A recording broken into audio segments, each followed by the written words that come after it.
I'm here in Tynemouth on the headland here. This is called the Spanish Battery, or Freestone Point sometimes it's called.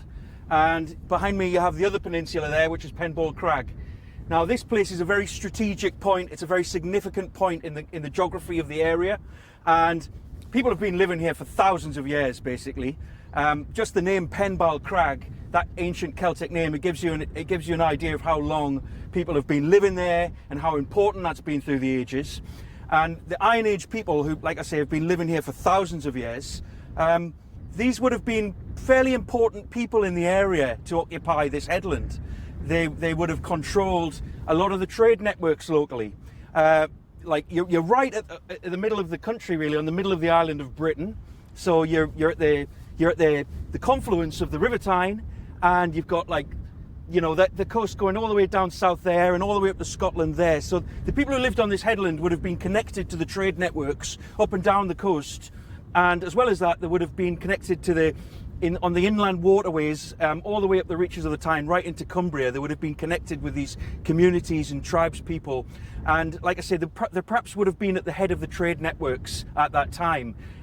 They would have lived on fish and seafood, and perhaps they would have controlled a lot of that trade as well. So this is a very important strategic point in the country. It's the southeastmost tip of the old county of Northumberland, and across the water behind you is Durham, the old county of Durham. So this is like a special point. It's a very strategic point.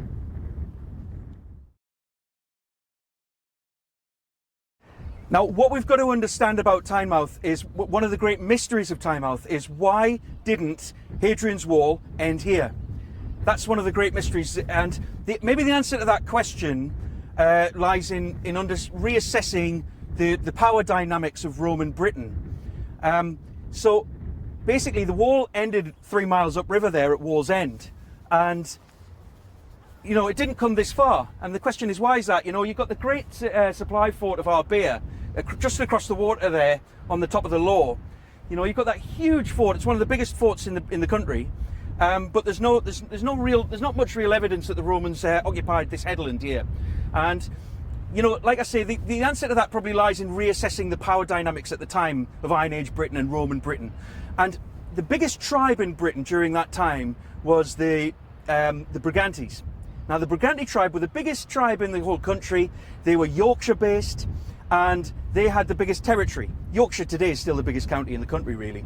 So the Brigantes they ruled from Yorkshire, or basically what are today the counties of North Yorkshire and County Durham. That was all their territory.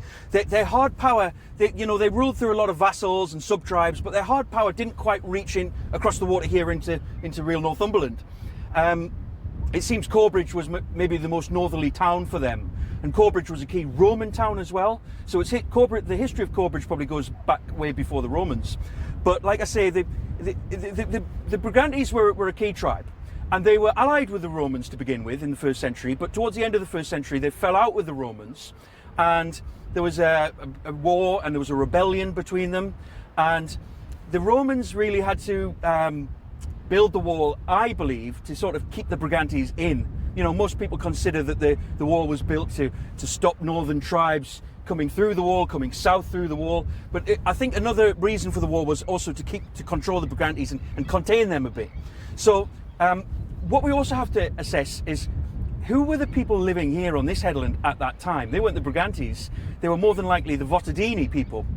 And the Votadini were a tribe that lived all across what is today Northumberland, from the River Tyne all the way up to the Edinburgh and the Forth. So that Tyne Forth province was Votadini land. And the Votadinis, because I said before that this was such a strategic point of land, it's more than likely that this was a key stronghold for them.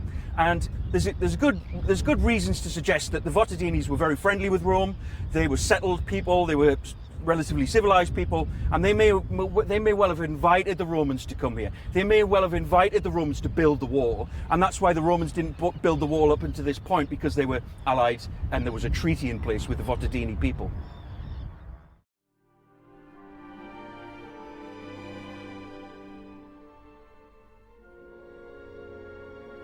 Here in the foundations of Jarrow Church were found 2 fragments of stone that were said to be from the end of Hadrian's Wall at Wall's End, which is a mile upriver, just up there. Now, these two fragments of stone had inscriptions on them, and these inscriptions were said to have represented the plaque at the end of a statue of Hadrian at the end of Hadrian's Wall. And this is what they're said to have said, these two fragments here. Let's read it. Son of all the gods, Emperor Caesar, Trajan, Hadrian, Augustus, imposed by the necessity of keeping the empire within the limits laid upon him by divine commandment, thrice consul, scattered the barbarians and recovered the province of Britain, added a boundary between both shores of the ocean for 80 miles. The army of the province did the work of the wall, under the charge of Aulus Platorius Nepos, legate of the emperor. So it says here, scattered the barbarians. Now what this might refer to is something called the Hadrianic Rebellion. And it seems that when Hadrian built the wall in 122 AD, he was actually building it as an aftermath, as a consequence and a reaction to a rebellion in the north of Britain from the Briganti tribe. And it seems that the Brigantes were, there was an uprising, and Hadrian had to put that down, and he built the wall as a consequence of that. And so, like I said, the wall was built really to keep the Brigantes in as much as it was to keep the tribes to the north and the tribes in what is today Scotland out. It seems like the great archaeologist and great historian Shepherd Frere, it seems he came to the conclusion that the Brigantes were trying to form alliances with the wild northern tribes, the Selgovae and the Novanti, who are in like lowland Scotland and the borders. So again, the wall was there to separate those two groups, the Brigantes and the Selgovae and the Novanti. But actually what's not mentioned in this consensus, which Shepherd Frere's conclusion has become like the academic consensus today, widely. But what's not mentioned in this is that the Votadini tribe are not mentioned in this whole deal. And it seems that they occupied the flatter, more fertile lands along the coast, all the way from Tynemouth, all the way up to Edinburgh. So the Votadini seem to be relatively civilized. Like I said, they occupied more fertile lands. They were more sedentary and settled people. And it may well be true that they actually invited the Romans to build the wall, and they were friendly with Rome. Behind me here is Bamborough Castle on Bamborough Crag, and this was a key place for the Votadini people. And remember I said the Votadini were more than likely friendly to Rome, and that's why the Romans actually built a huge road through Northumberland called the Devil's Causeway, which started at Corbridge. And like I said, Corbridge was a key Roman town, probably Celtic in origin also. And that the Devil's Causeway ran all the way up to Berwick, which is about 10 miles north of here, up to the mouth of the Tweed. And so that road, the Devil's Causeway, kind of split the Votadini, who were civilized and relatively friendly to Rome, from their sort of less civilized foes, their wild cousins, the Novanti and the Selgovae, and the wilder hills to the west of that road. But this was a very important place for the Votadini too. Their kingdom was ruled from here. In Celtic times this was called Dungarry, and it's also in Arthurian legend it's associated with the palace of Sir Lancelot. So that was a key place. So when the Romans left Britain, the Votadini ruled the place. They ruled this whole region, their whole territory, going all the way down to the Tyne and pretty much all the way up to Edinburgh. They ruled it from here, from Dungarry, for about 130 years. And then after that, in the 6th century, you have a new foreign power coming here. And these were the migrants from the Lindsey region, the Anglian king. The first Anglian king here was Ida.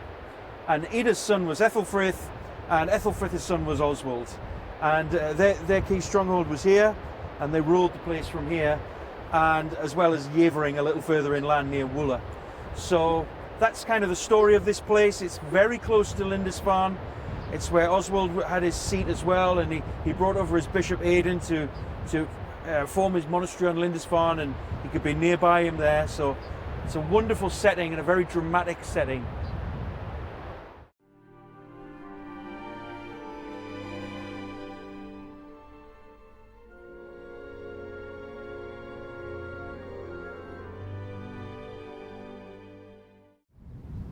This island in Celtic times, in Votadini times, was called Medicott, which means healing island. But by the 6th century, and the Anglian kings had arrived, the name of this place changed to Lindisfarne, which essentially means the island of the Lindsay folk. Lindsay being the area around Lincolnshire where they migrated to by sea. And it was King Ida who first came here and conquered Bamborough over there, and that became his foothold from which to expand out the early incipient kingdom of Northumbria. And his son was Ethelfrith, and Ethelfrith's son was Oswald.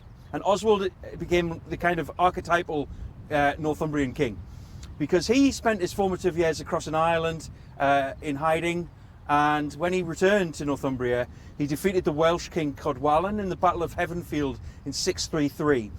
And winning that battle made him not just king of Northumbria, but it made him overlord in the entire island. Bede called him Imperium, so that makes him the most powerful person in the island of Britain. And that was Oswald. And so what we find is, with the first Anglian kings arriving here and using Bamborough, not just Bamborough as their foothold, but also a little further inland, Yevering near Wooler, from these two places they were able to expand out and create this great kingdom of Northumbria. Oswald spent 30 years exiled in Ireland in the kingdom of the Dalriada, who were a British kingdom that covered Western Isles of Scotland and Northern Ireland. He spent 30 years out there, exiled, like I say, and when he returned to Northumbria, he was a fully converted Christian. And a bit later, he brought this man with him, Aidan, as his bishop. And he gave this land of Lindisfarne to Aidan for him to found the first monastery here and the first priory here. And that was in 635. And that was 50 years after the first monastery outside Ireland was founded by Columba on the island of Iona in the Western Isles of Scotland. So about 50 years later, after that, 635, Lindisfarne had its first church, and Aidan was brought over, and obviously Aidan was a man of great zeal, a great preacher, a great evangelist, and on his proselytizing tours throughout Northumbria to convert the clearly bemused Northumbrians to Christianity, Oswald actually accompanied Aidan on those tours because he acted as a translator, Oswald knowing both English and Irish at that time. So that's how dedicated Oswald was to spreading Christianity, and nobody did more than Oswald, and nobody really did more than Aidan to spread Christianity in Northumbria.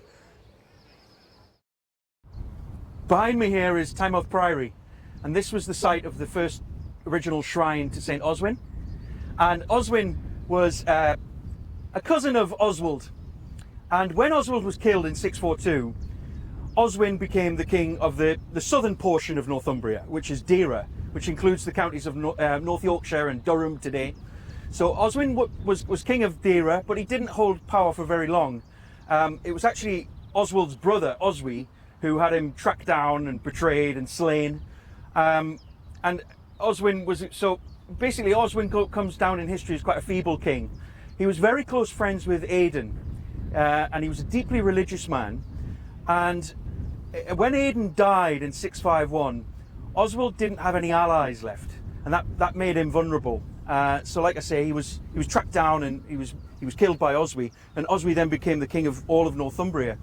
But there's a very interesting thing about Oswin. Oswin was actually, he's said to be born in the Roman fort here on the Lower Top.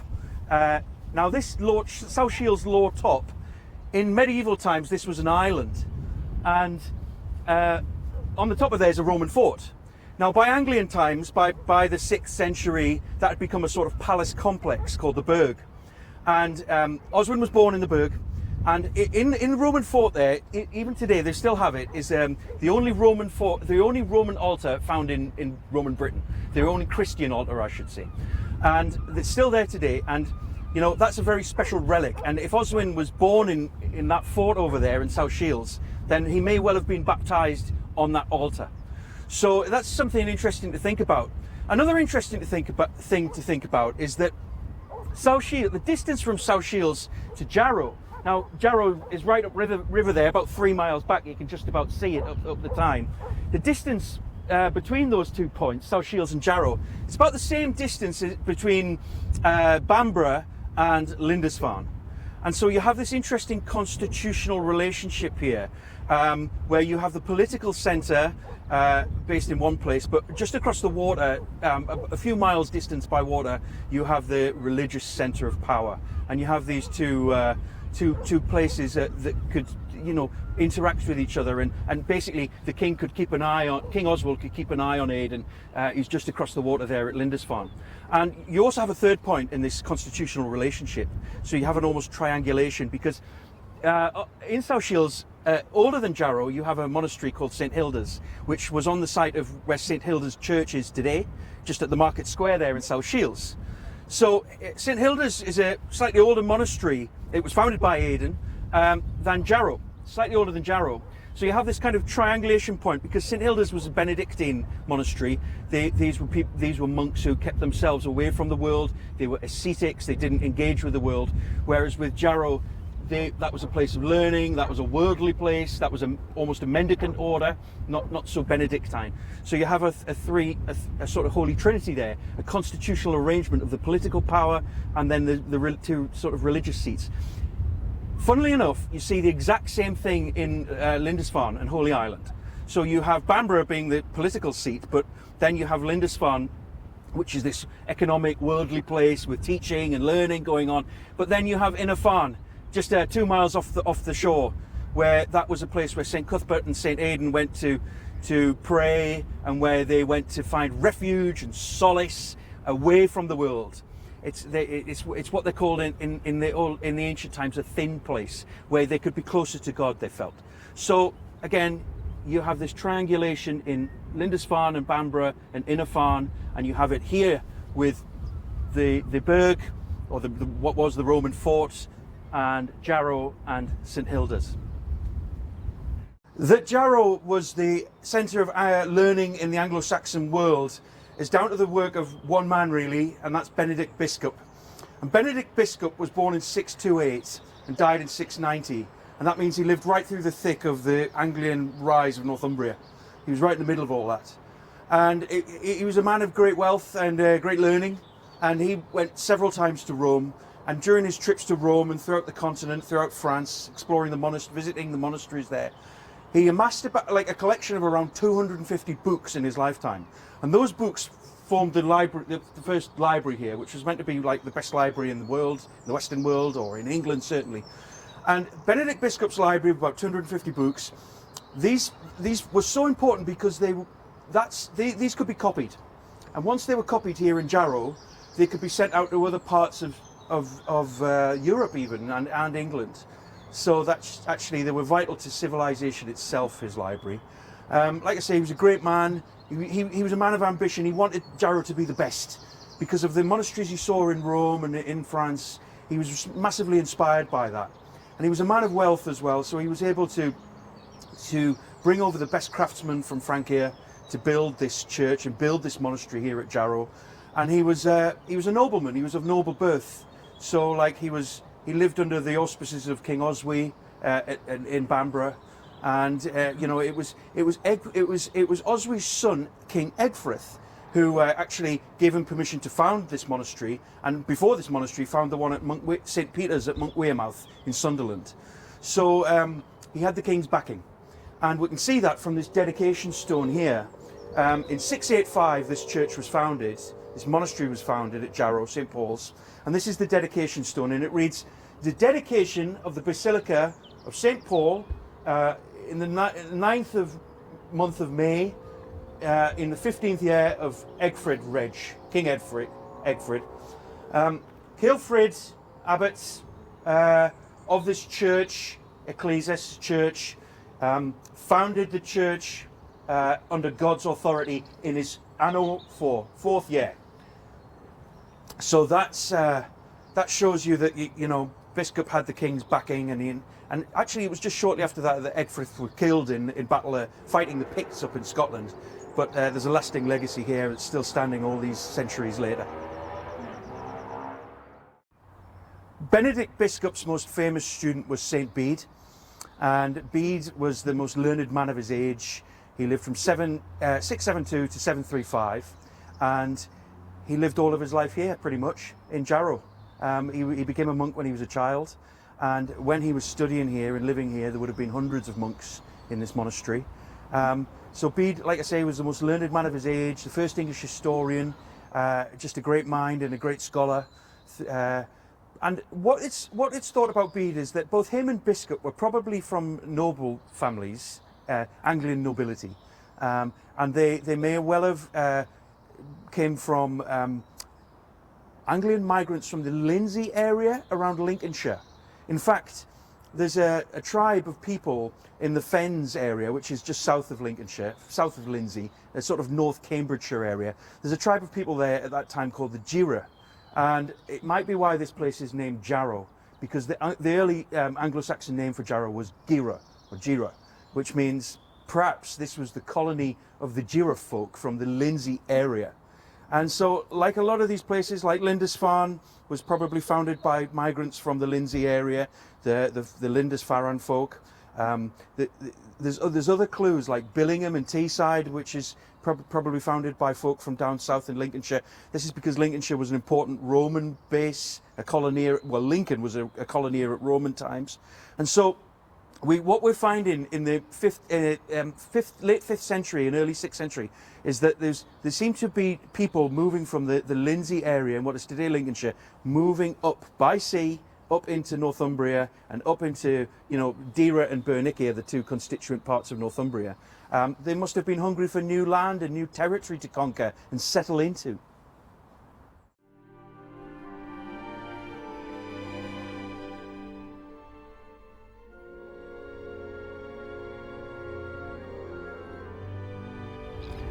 Now we come to part C in the ABC of Northumbrian saints, Aidan, Bede and Cuthbert.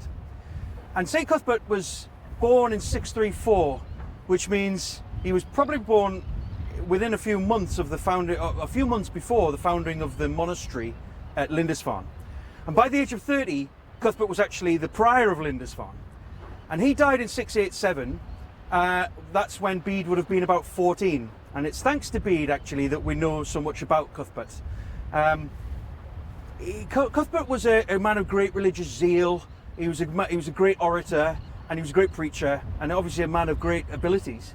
And one of the first stories we have about Cuthbert is actually set here in Tynemouth. And it's the first time that Tynemouth, or Tynemouth, occurs in their pages of history. And the story goes, it's called St Cuthbert's Miracle, and the story goes that the monks who were building the monastery of St Hilda's at South Shields, which is where the St Hilda's church is today on the Market Square, that monastery that was founded by Aidan, well, the monks who were building that in about 650, so Cuthbert was a teenager, when they were building that, they were gathering stone from upriver on 5 rafts. In those days it was very hard to find good cut stone. The Anglians weren't exceptionally good masons, not like the Romans were. It was hard for them to find good cut stone. So anyway, they had to go and fetch it from far upriver in Northumberland and bring it down the river on these rafts.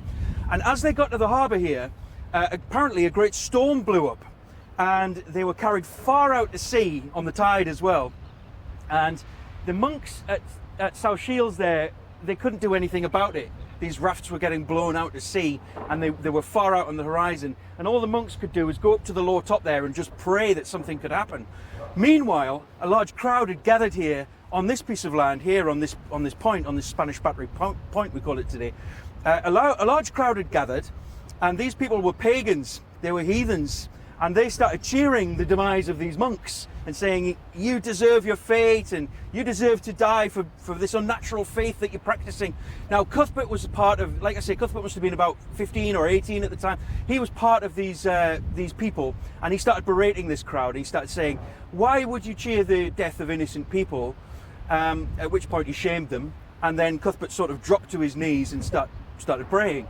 At which point the story goes that the storm ceased and the tide changed, and the monks were able to safely reach the shore on the Durham side, no problem, back to safety. And so that's called the story of St Cuthbert's Miracle, and that has become an early piece of Tynemouth folklore by people stood in this very spot. I've probably said this was told this story for centuries. St. Cuthbert was obviously a great preacher, a mercurial man who had great charisma and great power of oratory and all these skills to be a great leader. But towards the end of his life, when he was in his 50s, from like 686 onwards, he preferred the life of solitude and refuge, and he wished to become a hermit. And originally he was a hermit on this island here, which is now called St. Cuthbert's Island. He chose this place, but the problem with this place was he kept getting pestered by people who wanting favours from him and wanting teaching and advice from him. So eventually he had to move away from this St. Cuthbert's Island to Lindisfarne, which is a good few miles offshore. And it was there where he lived for a few years before his death. And what St. Cuthbert was really looking for, and Aidan before him, was from Celtic times onwards was called a thin place. And a thin place is kind of like somewhere where there's just no worldliness, where there's no houses and busyness and people and urbanity. A thin place is somewhere where you can be actually closer to the spiritual world. Like I say, it's an idea that came from pagan times, and the Christians adopted that. Like religious syncretism, it's called, is when, you know, Christianity especially, or other religions have taken on former religions and imposed their festivals and their ideas and so on top of the existing pagan religion and gods. And so a thin place is what they were looking for, and it's what all these monasteries were kind of after, is somewhere of sanctuary where they could be closer to God. And that's why we find like the very first monasteries in Christianity in Britain were on islands like Iona and here on Lindisfarne. The first monasteries outside Ireland, it seems these monks were trying to find the most isolated place they could, and St. Cuthbert certainly did that. The consensus is that once the Vikings arrived here on Lindisfarne, the place was decimated and obliterated, and all the monks and all the residents were slaughtered and everything like that.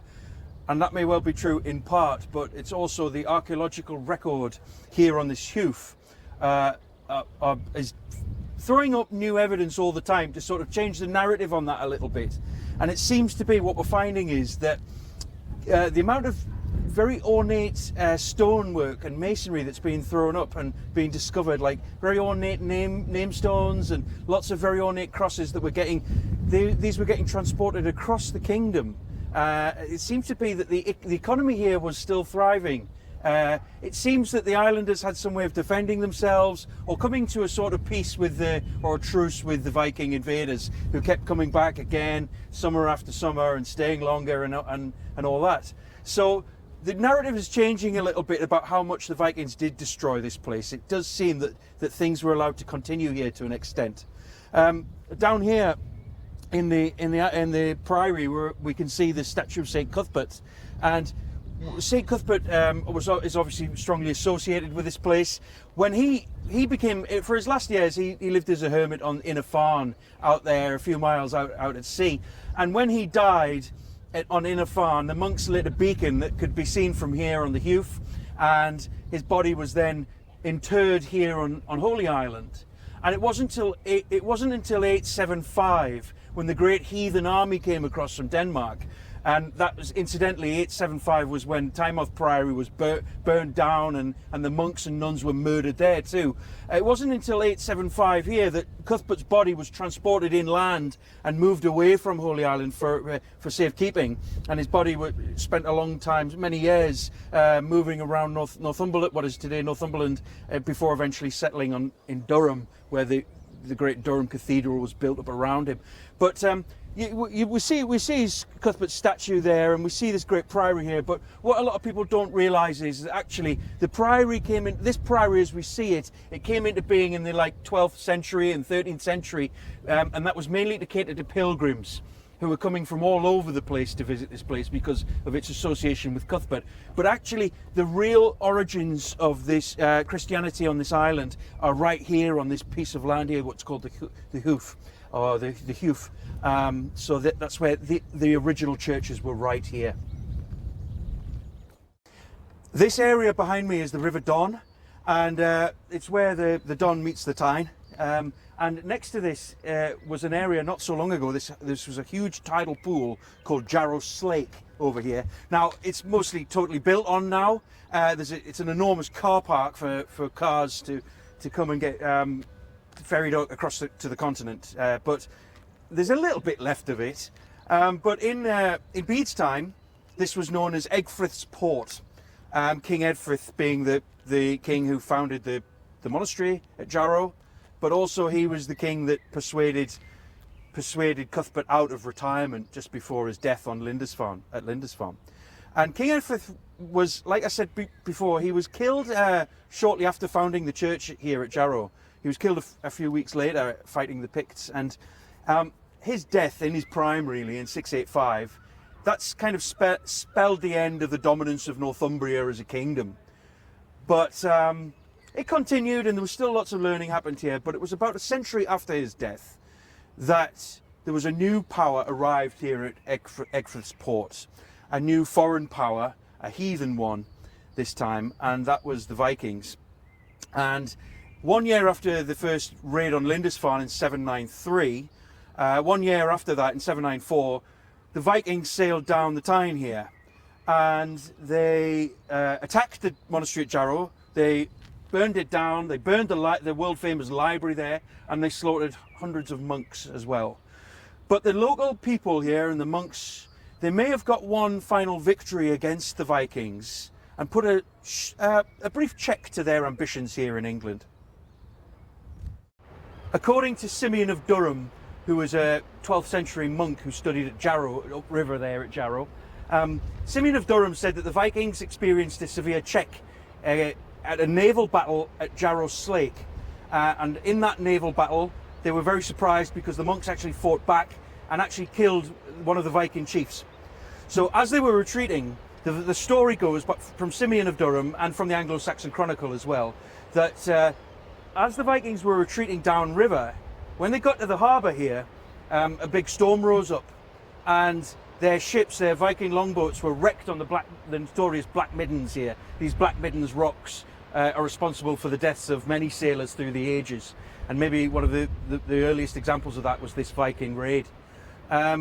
So the Vikings they had a lot of men drowned, they lost their ships, and the ones who were able to cling on to the rocks there, their fate was to experience a coup de grace from the local population, who just simply waited for the tide to recede and then wandered out and slaughtered them to a man. So that's, I think, sent shockwaves perhaps back to Norway, where they came from, and it took a long time for the Vikings to, well, it took a few years for the Vikings to return. That happened in 794, and it wasn't for 6 years later, until 800, that the Norsemen arrived back here again and burnt Tynemouth Priory down. So that's the very earliest, or the second example of the Vikings raid in Northumbria and England, really. But then towards the middle of the 9th century, so about 50 years after all that, you get much more sustained invasions from the Danes this time. And it seems the Danes were a lot more ambitious in their undertaking. They planned full-scale invasions of Northumbria and England, and actually much of Western Europe. So when in the mid-9th century, when you see these the big invasion forces of the great heathen army and so on, that's when the Danes started, the Vikings started just staying here and settling here, actually. And the interesting thing about that is that, like the Saxons before them, they sort of got absorbed into the deep cultural space of England, and they began to take on the trappings of wealth and power here, and they became sort of civilized. They converted to Christianity as well. So what you find actually in Northumbria is, unlike places further south in the east coast of this country, like Yorkshire, it seems that the Vikings had a sort of uneasy alliance or uneasy truce with the Anglian Earls of Northumbria. And to an extent, it seems the Anglian power structures were kind of kept intact. And that's why we see that Lindisfarne was allowed to continue, actually. People often think that Lindisfarne was just destroyed and obliterated, but it seems that the economy was still thriving there. The islanders were somehow able to defend themselves and continue in their work. And so, like I say, there was an uneasy alliance sort of developed. Nevertheless, the Christianity which had been formed in this kingdom kind of was snuffed out throughout England, and that was snuffed out for a good 200 years.